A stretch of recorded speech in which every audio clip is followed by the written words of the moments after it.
Welcome back to the Rolex reunion for 2024. And looking so much forward to more races to come.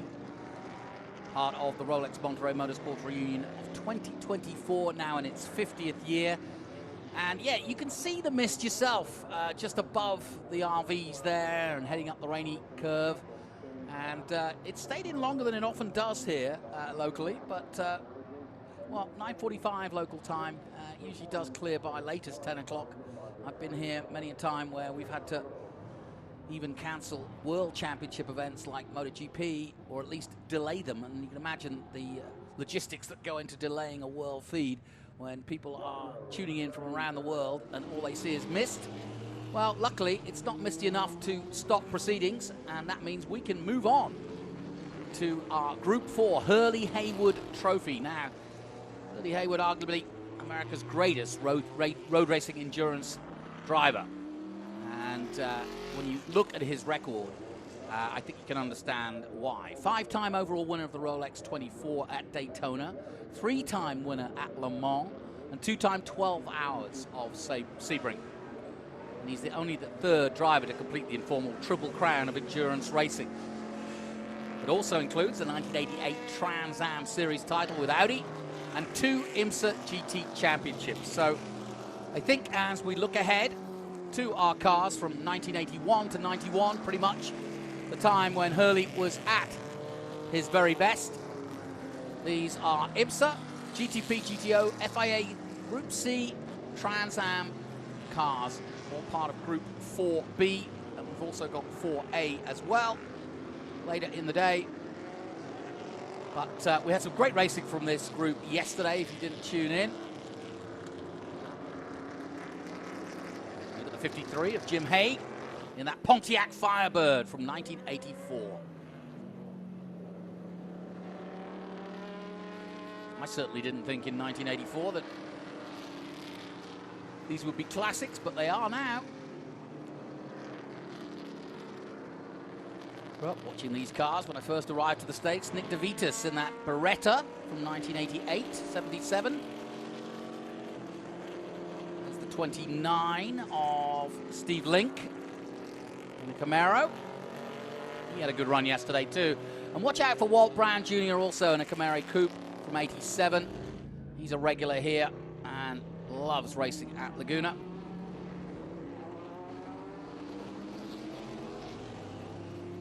Well, it's certainly set fair at the top of the hill, so there's not too much mist up there. It's really just between here and coming into turn 11. There, you see, that's the worst of it at Rainy, and it's just sort of stuck there on the top of that hill.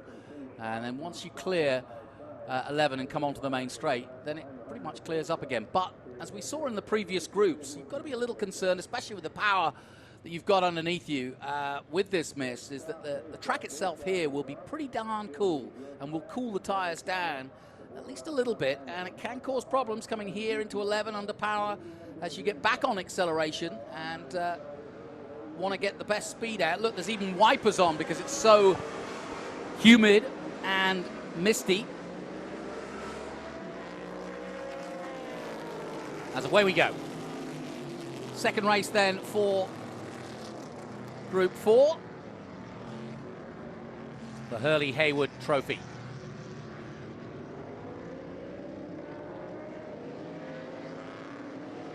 Good start from Steve Link in that number 29, alongside Mac McGarry in 5th place and challenging Walt Brown in the Pink Panther as it's called, or has become known in Camaro. Seen that car race at quite a few places. A man who eluded me yesterday but has arrived en masse. Marshall Pruitt, welcome. There we go. En masse, it's a great fat joke. Start off the day properly. Look at these hot rods. The man, the moment that is Marshall. How are you?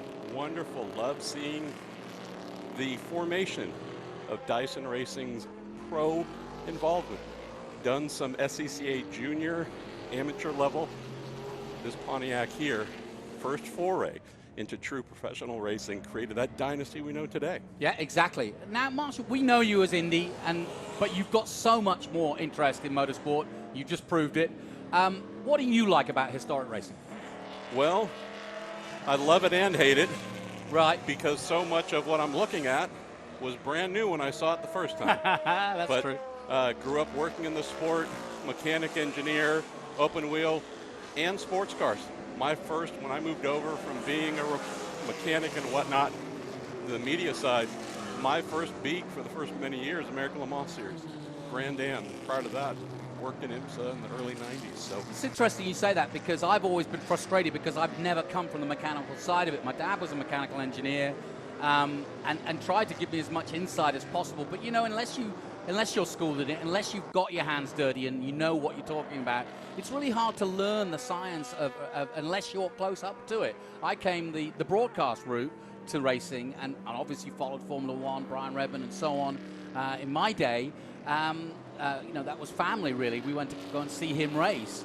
But I never understood the sort of, if you like, the mechanics of the cars. And I think coming into broadcast as you have, and writing and so on, I think it really does make a huge difference to be able to know that. So one of the fun points to that aspect, if we look at the leading car right now, yep. Jack Roush Racing, beautiful Mustang, that is a frame. The chassis itself is something that would transfer back and forth between Trans Am and IMSA GTO, change between manufacturers, could be a Mercury one year, could be a Merkur the other, just a straight up Ford Mustang. Very universal tools that were being used, and I love that aspect because the base car was so good. Rules were slightly different, engine displacements would change between categories, but they could effectively take the base vehicle, remove the bodywork, apply whichever Ford Motor Company product they wanted to promote, and change that from year to year. Some of the cars that we see running here, especially out of the Jack Roush stable back in the day, very long lifespans, year after year, bouncing between multiple championships. Just phenomenal. And yet, just like back in the day, very period correct, up front, loud, running hard, and incredibly hard to deal with. The 53 car here, this was a staple running out of the nearby Sonoma Raceway, the Huffaker Racing team. That car, I remember as a young mechanic watching it not only compete locally, but just be parked out in front. This was for sale. This Peterson branded car here. My eyes aren't sure what color to call that. Greenish, bluish. Yeah, it's kind of a teal, isn't it? Something in there. For sale multiple times, been through multiple hands, but yet again, always running, always active, highly reliable. I think that's what blows my mind every time I come to an historic event. It's just how reliable. I mean, we get through, what, 8 hours of racing each day, and I mean, you could count on a hand the cars that actually have problems. I mean, sure, some go wide, some miss a turn, or tires aren't up to speed when the mist is out, but, you know, things happen, but very rarely. I mean, it's pretty cool coming through rainy here with that mist. V8 monsters in the mist. How beautiful. I have already used it. There's a four-rotor up front leading, which is another amazing story we saw yesterday. Mazda with their young MX-5 Cup champion, Jared Thomas, a young lad who's well-versed with 180 horsepower of four-cylinder momentum beneath his right foot. And here he has the equivalent of about 3.5 to 4 of those motors worth of power in that Mazda rotary that he's leading. But wonderful to see him. Colin Doherty here, beautiful Porsche 944 GTR, Chet Vincennes, a staple of IMSA in the 1980s in particular. Turbocharged four-cylinder motor. This, I love the diversity of the machinery. And again, we hear plenty of V8s as that was the dominant powertrain back then. But nonetheless, we have a rotary leading, very fast and capable turbocharged four-cylinder motor. Vehicles representing Trans Am, IMSA, and whatnot. Another thing that I appreciate, we have someone running a wee bit slow here, heading up to turn 6. As soon as we get the number, we'll let you know who that is. Looked like it might Jonathan have been. Ornston goes through in the Oldsmobile. Go ahead, what do you? I was just going to say, of the many things that I love about this, you mentioned the pink mobile, for example. Yeah, the Pink Panther, yeah. not something that featured back in the day. Oh, no, okay. No. But that's yet another thing I love about historic racing. They don't all have to be these amazing provenance have won 1 million championships. In every professional motor race, they're the cars that are in the midfield to the back of the pack. And yet, in some instances, they are living a greater life that they had in the original era. Interesting. And we see them running here, a little bit of sideways action for the Buick coming out of turn 11. But this is just phenomenal. Yeah, that car actually was bought by Walt Brown at Sebring in Florida. And of course, he's from Arizona, so yeah, he's been around too, running that for quite some time. I've seen him at many events. Another fun thing based on the windshield banner. The windshield banners tell you which era of which series, knowing that IMSA, for example, especially in the 90s, underwent a number of sales, a number of rebrandings and such. So even if you don't know the exact year of the car, if you were around back then, you go, aha, Exxon, I know that's somewhere likely mid-90s or so. Les Lindley, we have former Les Lindley car here, monster in Trans Am, something that Les drove, the yellow Camaro about to come by here behind the Buick. That is a car that Les had great success with. Also, some folks forget, he would have guest driver by the name of William Theodore Ribbs, local product from San Jose. Willie T would either substitute for Les or run in a second. All the very, very well-identified yellow, Les Lindley yellow. And another thing that did quite often, based on the rules, based on the track, street course racing, Trans Am was involved in quite a bit back then. You were allowed to change motors. There was only a maximum capacity. They would often switch between V6s and V8s. One of the only teams in Trans Am in the mid to late 80s, very early 90s. Was that longevity, or was it, I mean, obviously it's power, but at the same time, were they sometimes wary of how much they'd used an engine and thought, More a case of, we're going to the Dallas street course. It has 0.1% grip available to the tires. The track surface you don't need a V8. is not a friend. All that raging V8 horsepower would be wonderful, but we're going to waste that. Let's go to a smaller, lighter V6, and around this course, that's going to help performance, but also make more use of the available power and torque instead of wasting it. So loved the craftiness of Les Lindley's team. Marshall, is this an event you put on your calendar each and every year, or are you? This is my 20th. There you go. So its first happened when I think I was 3 or 4 years old. So unfortunately, I wasn't here for the first. But indeed, my first race here, I think, was in the second year of what was the Monterey Historics, 1975. IMSA Camel GT race. So yeah, this is my home track, along with Sonoma Raceway. Always call that Sears Point, because that's where I grew up as well. But yeah, seeing these cars here, it is a presentation of history for folks who weren't fortunate to see it back in the day. And for some of us older farts, this is just bringing back delightful memories, as we have a little bit of a slight run off the track there by the 31 Oldsmobile. We've been talking all weekend. I mean, just obviously we're talking America. Whoa, that was a moment. We don't see that too often. Jim Haig strewn at turn 11, stuck. Let's hope he gets it going. You can see him moving the helmet, trying to... Apex has been moved about 15 feet out from normal. It looks like great volunteer corner workers this weekend, the track marshals on it. Luckily, they should see him. Flagging, letting everybody know coming up to turn 11 here that there's a bit of an issue, and we see a wee bit of displeasure in the cockpit as well. I think that was a bit of frustration creeping in. We're looking at Kras in the 65 in second place in that Roush. Had a good run yesterday as well. George Kras, just such a great curator, primarily of American rumbling sports car machinery. So many amazing things in his stable. And we have a young pro racer up front leading in Jared Thomas, not a surprise. We have some Jensen Buttons here this weekend. We have some phenomenal talent. We also have caution coming out here to address. That's not surprising, Ricky Taylor showed up yesterday out of nowhere. Having never driven the car, his first lap in the car, was lap 1 of the race. No way. To which he spent that first lap monitoring Travis Enging in front of him in the Audi, seeing what Travis was doing, and then Ricky lit the wick and off he went and got up to 3rd. So that was fun to watch, and he's headed out here shortly for the 2nd and final race. I don't know where he'll be starting, but I hope it's towards the back to watch him work his magic. We had Barry Tupke up here a moment ago, and we've had several of the committee as well over the weekend. It's an incredible history. You know, when we started the weekend saying we're celebrating 50 years, it's not of racing, it's 50 years of historic racing. And that, to me, you know, just really puts a pinpoint on just how longevity this event has had, how much support, 24 years from Rolex alone. And that, when you think about sponsors, is incredible. I know Rolex have a huge part to play in motorsport, full stop.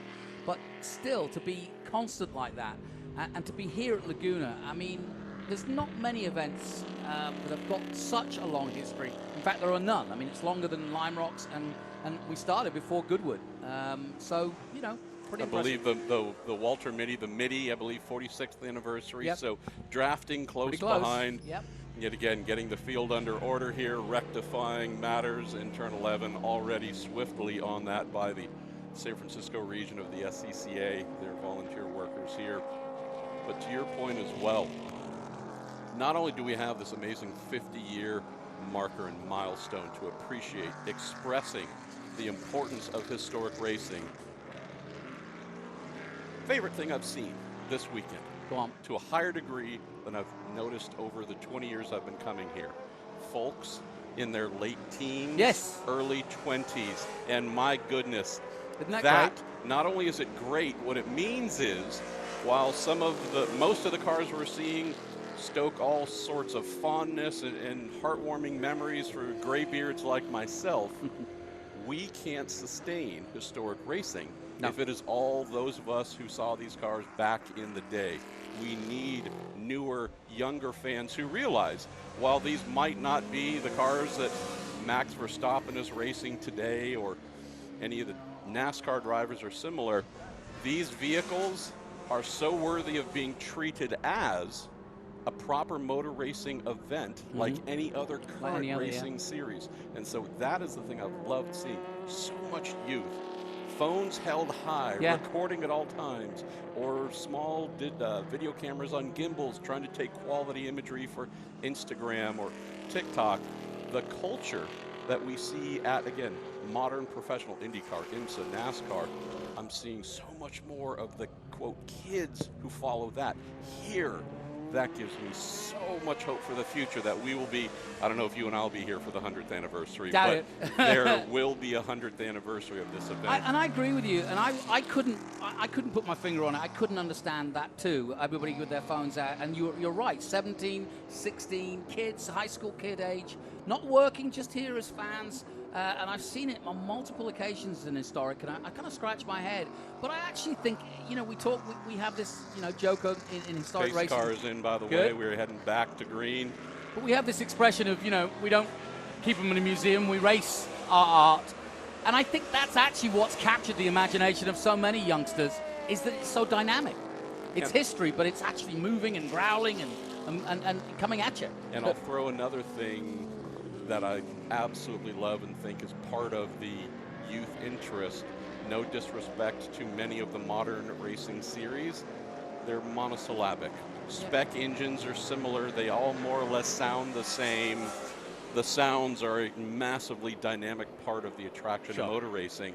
You come here, you hear a screaming four-rotor Mazda leading, right behind it, big V8, that turbo 4 Doesn't that I get any better, does it? V12's running, V6's, turbo across the board. The sonic enjoyment is massive. Lovely expression, sonic enjoyment. That's exactly what it is. And it's another true. Like yourself, I went to motor races when I was 3, and I saw some Formula 5000 and some Formula 1 back in the day at Brands Hatch, and I was frightened to death. Yeah. My dad reminds me I used to hide behind his knees. But it was just that thunderous sense of anticipation. You know, so they come out the woods, you know, and I just absolutely thought that was both scary and exciting at the same time. And I think that's true of a lot of people who see motor racing for the first time, because it is so unique in that respect when you consider a human is hurtling along in that rocket. There should be a healthy dose of fear watching these cars. Yes. And again, not that they lack safety for the drivers necessarily, but I don't want to sound too nostalgic, but by and large, you come to a Rolex Monterey Motorsports reunion, any of the other great historic events around the world, you will see things that are so different, atypical from what you'll see at a modern race. They're fast, they're incredibly loud, very diverse sounds. Like I said, if they don't scare you, there's something wrong. Yeah, no kidding. Well, we've restarted after that Jim Hague problem at the final corner, turn 11, and now we've got a nice little Mazda V8 battle at the front, followed by this car, the number 65 of George Kraus, now down in third place. Octavio Rincon in fourth, then Walt Brown still in the hunt. Colin Doherty, Janis Overbeek is down, who's registered for that car. He's come to this event many times before. I know he's based locally because I saw him bring his son here a few years ago. So I don't know if he's in the car right now or it's Colin, but Tom Claw in 8th position, Steve Link, who was in that previous race two groups ago, and Steve Schuller in 10th position. I've got Marshall Pruitt alongside me here, celebrating his 20th year, so obviously a returnee and absolute lover of this fantastic reunion event.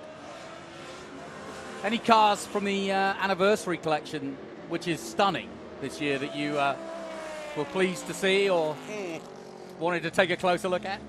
I don't want to say that out loud because I plan on taking a few of them home when no one is looking. But good luck. That 1986 Colbert Racing Porsche 962, that Lowenbrow livery is just so iconic. That tickles just everything that makes me happy. White flag, by the way, in the race. Yep, we've had the white flag, yep. Flagger at the start finish, waving away yet again. Always such great debt and thanks to the folks who volunteer their weekends, provide the infrastructure to make these events happen. But yeah, the 50th anniversary collection is just phenomenal. And I appreciate the fact that while we do not yet have a vintage IndyCar, historic IndyCar class that is routinely a part of the reunion. I was going to ask you that. Why can't we? I mean, I know if I'm thinking about my British brethren, they'd want to see some more historic IndyCars. I'll just tell you that there are a couple of like-minded folks in the paddock that I've been having discussions with on that topic for a few months now. And if everything aligns properly as we get close to the checkered flag here, young Jared Thomas impressing yet again. Your reigning two-time Mazda MX-5 Cup champion. Yeah, done it again. Second time for the weekend. Flame spitting, V8 Taily behind. Truly a delight to see in a Saturday morning in Monterey. Yeah, the Roush put up a good fight, but comes across the line in second place, and it will be the 65 of Kraus, I think, that comes across the line in third. And there's Walt Brown in that distinctive pink. But I do appreciate that heritage collection. Yeah, fantastic. We have open wheel, we have sports cars. The Garage 56 NASCAR Camaro is there. Clear coated after the race, kept all the dirt. That car will be period correct for the rest of its existence. That's good to know. Yeah, just loving everything. Ellen Byerly, she works with the Friends of Laguna Seca group, always comes up with amazing vehicles for folks to look at. The other thing I hate about this event, 4 days long. Needs to be 12. I leave every year so angry because I miss 75% of the time I wanted to spend with so many of the cars. Like somebody's smoking down the front straight. Let's hope it's not going to create too much of a problem, but it might be okay. Yeah, I hear you. But it is a long 2 weeks, in fact, when you put all the 21 events and all together. And some people are here for that time, but I absolutely agree with the over 400 cars we have. You really could spend a good half hour on time trials for each and every car and still have plenty to talk about. Unbelievable. A living, active, screaming museum. Well, Marshall, you must be living the dream, though, in current Indy. What a field, what a championship it's now evolving into. I don't think we've ever had a stronger group of talent driver-wise, and also technically behind the scenes giving those drivers the cars they need. It's phenomenal there. IMSA, I would say, IMSA is really standing out as well with its GTP cars. That class is taking off. Currently have 5 auto manufacturers peak top class, the hybrid GTP class. There'll be a 6th coming next year. We have an announcement I'm waiting for, anticipating next month possibly, of a 7th. Aware of an 8th in the wings. So everything's great in IndyCar. Granted, those cars are now the DW12 Dallara chassis in their 13th season. Qualifies them for participation in historic racing and modern racing at the same time. The oldest active modern racing vehicle. IMSA, on the other hand, newer, definitely cutting edge. The growth there as well. North American pro racing doing quite well, but there's a reason I'm here this weekend for this and not at Worldwide Technology Raceway for the IndyCar event, because this is where my heart belongs. Well, Marshall, we love what you do, and thank you for all you do. Thank you for coming up today, and thank you for enjoying this event. I'm sure you'll enjoy the rest of the weekend and get down and get it back in that media center and start writing all about it. But thank you. Marshall Pruitt coming into the booth here. Let's head down to Kev Harris for the latest from the paddock.